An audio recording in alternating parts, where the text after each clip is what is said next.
On today's episode of Ready for Retirement, we're going to jump into a question from a listener named Drew.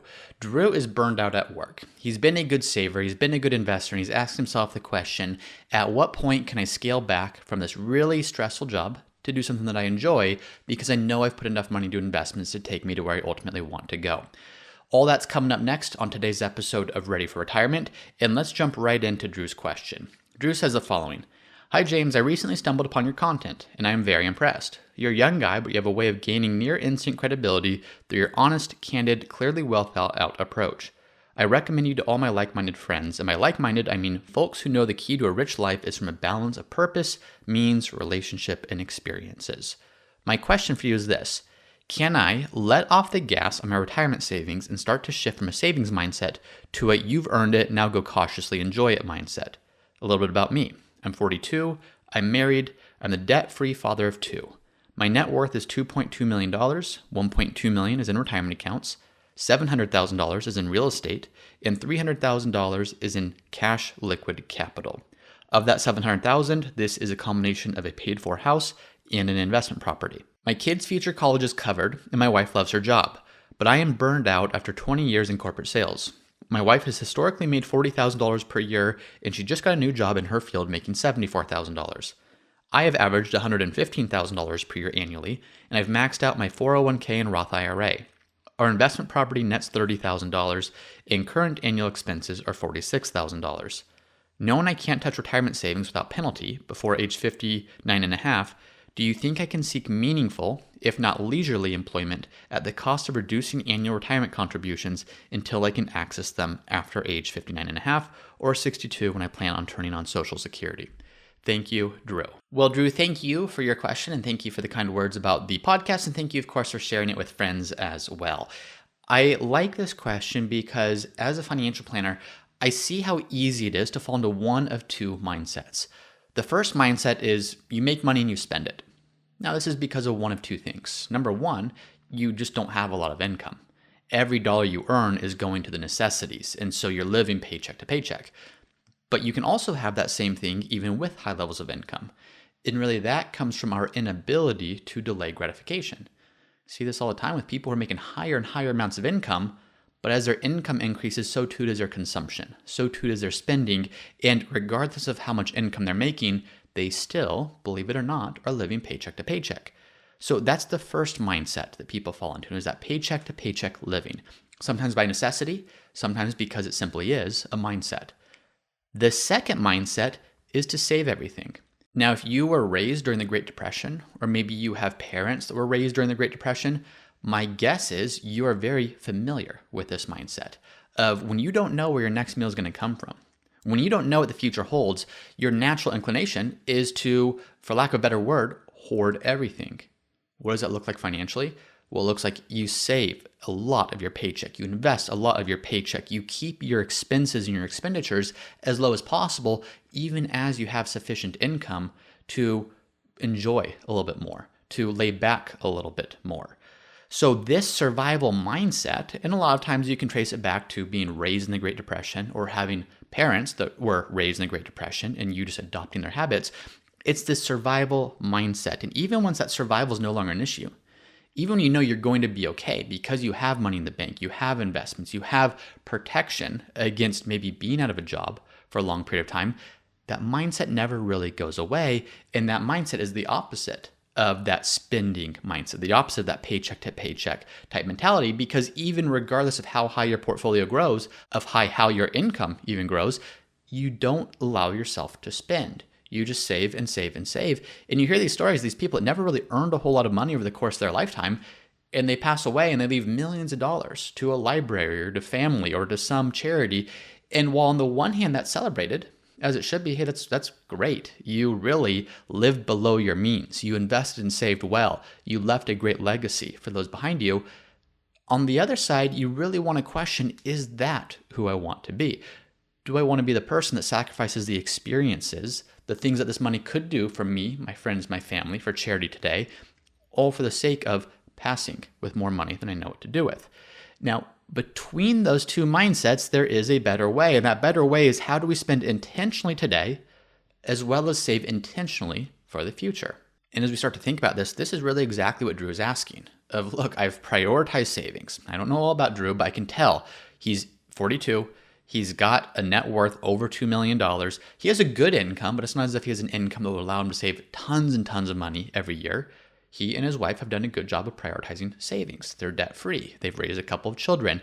And so my guess is he's very much in this mindset of save and invest, but he recognizes that. And the good thing is recognizing it, that's when you can start to say, what do I do going forward to say, am I adopting the right mindset going forward? Because what got him here is probably pretty healthy.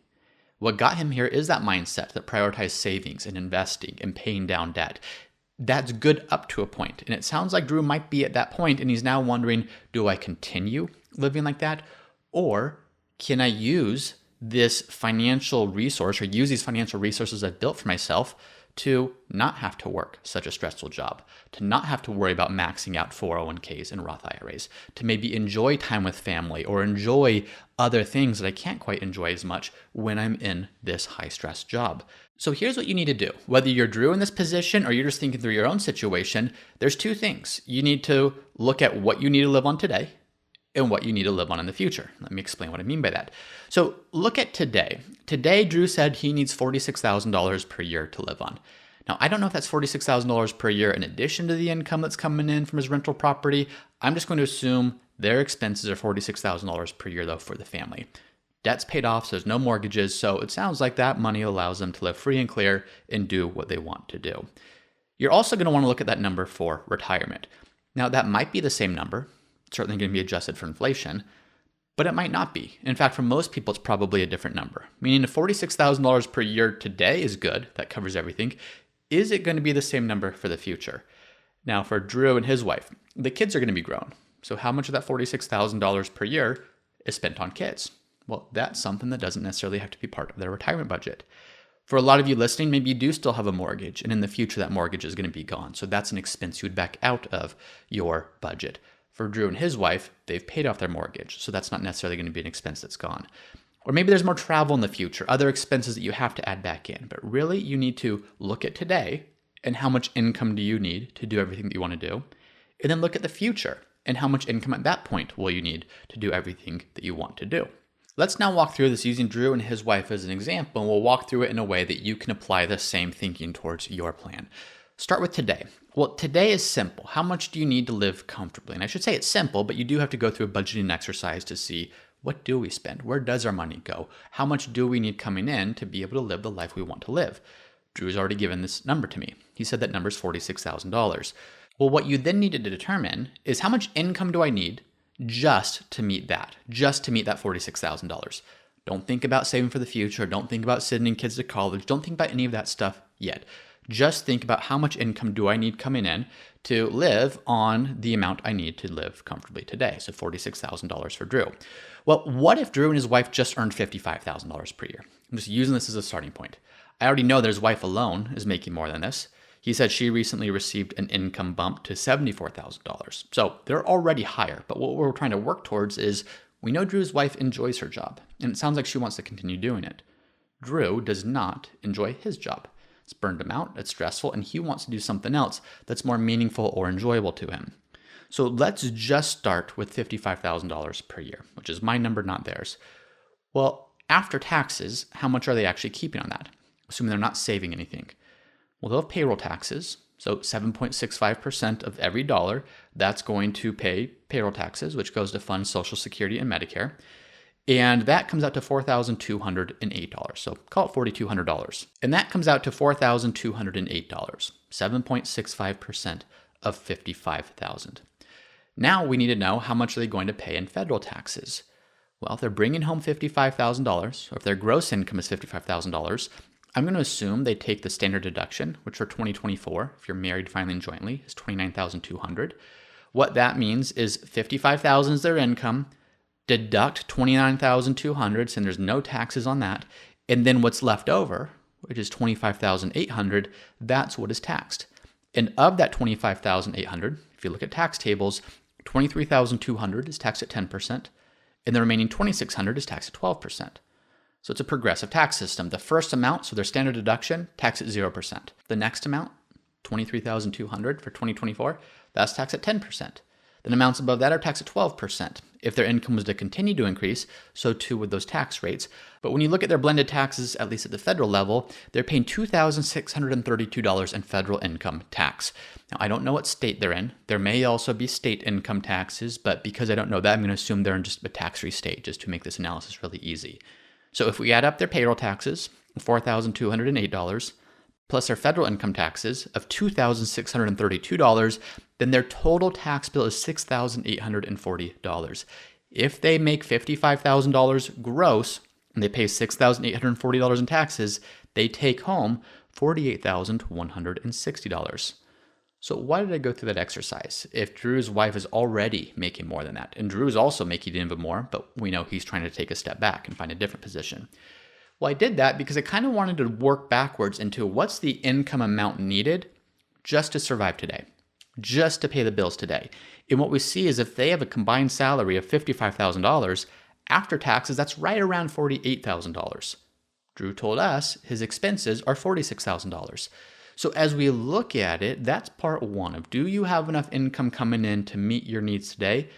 I would say yes, from the numbers that we can see. And again, this should never be construed to be specific advice, but just looking at the numbers that we see today, there should be enough money coming in to more than cover their needs today. Now, the problem with this analysis is if we're only earning enough to pay the bills today, then we aren't saving enough to prepare for a future retirement, a future where we can live off the passive income from our portfolio and not have to earn any dollars from salary at work. So that's what we need to look at next. Part one is saying, okay, Drew and Drew's wife, how much income needs to come in to be okay today? But then we need to add on any potential extra amount that needs to be saved for the future. And that's what we can work backwards into. And I think that's what Drew's asking of, can I take a step back knowing that I wouldn't be saving as much to retirement as I once did, but am I in a position where that's okay? So let's now look at the future. We looked at his current expenses and current income. Let's look at the future. Well, $46,000 per year is the number that Drew gave us. Is that number going to be the same in the future, whether you're Drew or whether you're anyone else? No, it's definitely not, because things will change that number. The first thing that's going to change that number is inflation. So even if expenses themselves stayed the same, meaning we're still spending the same amount in groceries and entertainment and travel and property taxes, well, inflation is going to drive that higher. So that's the first thing that's going to change his expenses. The second is some expenses might go away. This isn't the case in Drew's example, but maybe that mortgage gets paid off. If you do have a home with a mortgage still, that's going to drop how much you need to have to live on. Maybe the kids are out of the home. Well, are you paying for kids' sports? Are you paying for kids' food? Are you paying for kids' education today? Those are all things in the budget, but won't necessarily be there in the future. Your retirement savings. So today you're probably saving for retirement. You're saving for other goals. That's not something that you have to do when you're in retirement. So start thinking what expenses will go away. And then yes, some expenses will go away, but also some expenses will be added.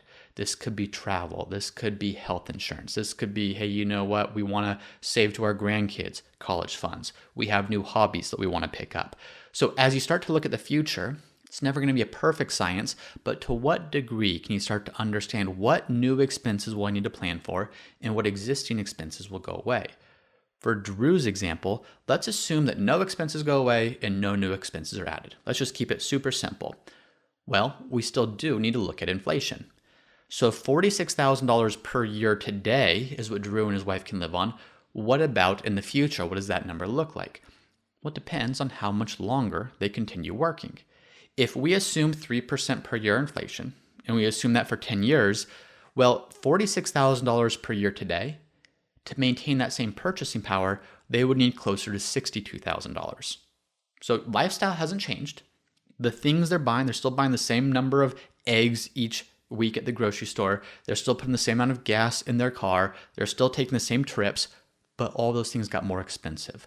So it used to cost $46,000 today. In 10 years, assuming a 3% inflation rate, will cost $62,000. If we fast forward 20 years, still assuming that 3% inflation rate, they would need closer to $83,000 per year to maintain that same purchasing power. So here's what we now need to do with that information. Let's just use the 10 years from now. I know Drew mentioned that he might be working until 62 and Social Security kicks in. For a second, I'm just going to say, Drew, what if you retired in 10 years? Well, if you retired in 10 years, Drew would need, and his wife would need, they would need $62,000 per year coming from somewhere. So that somewhere is going to be their portfolio to pay their bills because they're no longer going to have that income coming in from work. Now, they still will have that rental property. And because I don't know exactly how that's going to be included in their plan, is that money they're going to live on? Is that there's something they're going to sell? I'm going to keep it fairly simple, just exclude that for the time being. Although if we were actually doing planning, I would not exclude that at all. That's a pretty significant source of income, but because I don't know what that's going to look like in the future, I'm just going to ignore it for the time being. So going back to Drew's example, we need to know what do they need to do to be able to generate $62,000 per year in income if they want to retire in 10 years. Well, here's the first thing we do. $62,000 is how much income they want. They don't want that income to come in and then they have to pay federal taxes or state taxes or whatever kind of taxes. They want that after taxes have already been paid. I don't know exactly what their tax bill will be, but let's just say that in order to get to $62,000 per year, they really need $70,000 per year coming in gross, just making up that number. Now, that's not using today's tax brackets or anything. That's just using a round number of $70,000 coming in after taxes leaves $62,000 to use it as an example. So that's what we now know. Drew and his wife need $70,000 per year coming in 10 years from now. The next thing we need to know is, well, how big or how much of a portfolio do they need to have to create $70,000 per year? This is where we turn to withdrawal rates. There's a rule called the 4% rule. I don't think it's a perfect rule. I think there's actually better ways of doing this, but it's kind of the standard rule people will talk about of, look, take your portfolio value, multiply it by 4%, and that's generally speaking how much you might be able to spend for the rest of your life from that portfolio and be reasonably assured that you're probably not going to run out of money. So here's what we need to do with that. If you need $70,000 per year, $70,000 represents 4% of the larger portfolio. So if we divide 70,000 by 4%, that tells us they would need to have, Drew and his wife would need to have $1,750,000 in their portfolio in order to create $70,000 per year, which after taxes would give them $62,000, which is the equivalent of $46,000 per year today, but adjusted for inflation over the course of the next 10 years. Now, this isn't exactly right. There's a lot more planning you'd want to do because at some point, Social Security will kick in to offset how much needs to come from their portfolio. At some point, not even at some point, today, they have a rental property that's generating income, which would offset how much they need to have coming in from their portfolio. So just full disclaimer here. I'm intentionally ignoring some of those things because that gets into a little bit longer of a conversation. If you're interested in that, check out episode number 160, where I talked about how do you plan for this.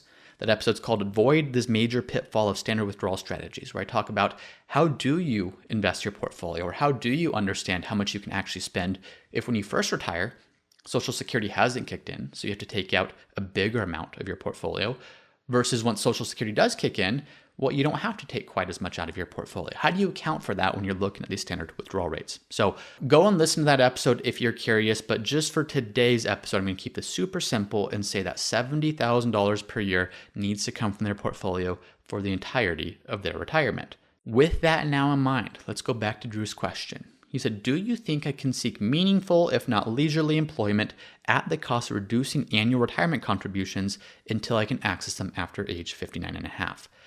I'm going to ignore the accessibility at this point because another question is, okay, well, if you do retire before 59 and a half, do you have enough money in liquid reserves that you can access and draw down? There are ways to account for that. So I'm going to set that aside for the time being. And I want to answer the question, does he have enough money already in his portfolio to not have to save anymore for the future? And I say that because of this. Drew has $1.5 million combined. He and his wife have $1.5 million combined between retirement accounts and liquid reserves. Well, we just determined that they actually need $1.75 million in their portfolio if they want to be retired in 10 years. Does that mean that he needs to keep saving? There's a gap there of $250,000. That's a pretty significant gap. Well, when you first look at it, you might think that, until you've crossed that gap or until you've closed that gap and have that $1.75 million, you need to keep saving. Well, that's the thought process until you take a big step back and realize, wait a minute, he's got 10 years until this happens. In all likelihood, his portfolio is going to be growing at some rate over that period of time. So how much of that gap is going to be closed by just his portfolio growing versus how much of that gap needs to be closed from them continuing to save to their retirement portfolio? Well, here's how I'd look at that. I'd want to know what growth rate is needed to grow a $1.5 million portfolio, which is what they have today if you exclude their real estate, into a $1.75 million portfolio, which is what they would need in 10 years to be able to generate the inflation adjusted equivalent of $46,000 after tax in today's dollars. Well, if Drew and his wife could grow their $1.5 million portfolio by an annualized growth rate of 1.55% over the next 10 years, that 1.5 million would grow to 1.75 million. And that's grown to 1.75 million, and we've already done the inflation adjustment there. That 1.75 is to fund the higher living expenses because we've already taken inflation into account. Now you think that 1.55 over 10 years should not be a difficult growth rate to achieve. Definitely not guaranteed. But if you just look at history as a guide, it's very likely that even a conservative portfolio, in most cases, is going to give you at least 1.55%. Now, if you get 8% to use a much more growth-oriented return, and by the way, me saying 8% is no way a guarantee or even a likelihood of getting it, but just giving some proper perspective of what about a low growth rate versus a higher growth rate. If they get 8% per year growth, their portfolio today of 1.5 million would grow to over $3.2 million 10 years from now. So if they need 1.75 and they got anywhere close to this 8% growth rate, they would have 3.2 million. What this is showing us is, hey, Drew and Drew's wife, your portfolio is now at the point where if you keep getting some decent growth going forward, and even if you don't make any additional contributions, and if your actual expenses are $46,000 per year, you maybe don't need to save anything on an ongoing basis to still be on track for retirement. So it's at this point in an analysis that I might take a big step back and say, what is the role of money in our life? Yes, more of a philosophical question of saying, don't just shut off all savings. If you're going to get a 401k match from your employer, keep saving. If you have excess money that you're not going to spend, well, might as well save it. But at what point is continuing to save, is continuing to stay in that high stress sales job costing you more than it's hurting you? Sure, the more money you save, the higher your income, the more you invest. All these things help your balance sheet. All these things help your portfolio grow. But if you're staying in a job you hate, or if you're sacrificing things that you could be doing today, what's the personal cost just to get an increasingly smaller and smaller financial benefit from doing these things? This is where I'd go back to the beginning of what I talked about in the episode. Our mindsets, our learned behaviors, we all have them. And it's not a bad thing to have these behaviors, many of which we adopted from our parents, or we learned as children, or we learned from experiences. To what extent are they helping us in this stage of life? And to what extent are they starting to detract from what we might be able to do? Because I look at Drew's situation, I say, look, assuming these numbers are accurate, can you cut way back on work? Not even necessarily hours that you're working, as much as the type of work that you're doing.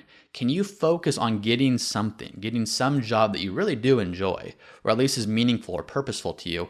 And then sure, keep saving to the extent that you want to save, but are there things that you could do to enrich your life today with some of that excess income? Because even if you shut down all savings going forward, and I keep going back to if these numbers you gave are accurate, because if Drew's off with his estimates of how much he might spend, or if Drew's off on some of these things, well, that totally changes the analysis. But using the numbers that we used, this might be a situation where it's, yeah, save a little bit, maybe get the 401k match, maybe save any excess, but what's stopping you from taking every excess dollar and spending that on something fun, on giving it away to a cause you care about, on doing fun things with your family or your friends to say, how do we get the most life out of our money, not just how do we keep growing our portfolio as much as possible so we can die with a whole bunch of money that we never actually got to spend. So as we go through that, that was for Drew's case specifically, but I want to highlight some key considerations that are relevant to all of us. When you look at a situation like this, when you look at your own plan, there's three big levers that are going to determine the financial implications of what you are or aren't on track for. How long you work, how much you save, and how much you spend in retirement.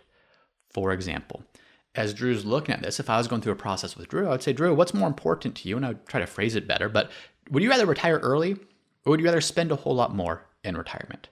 Maybe quantify that.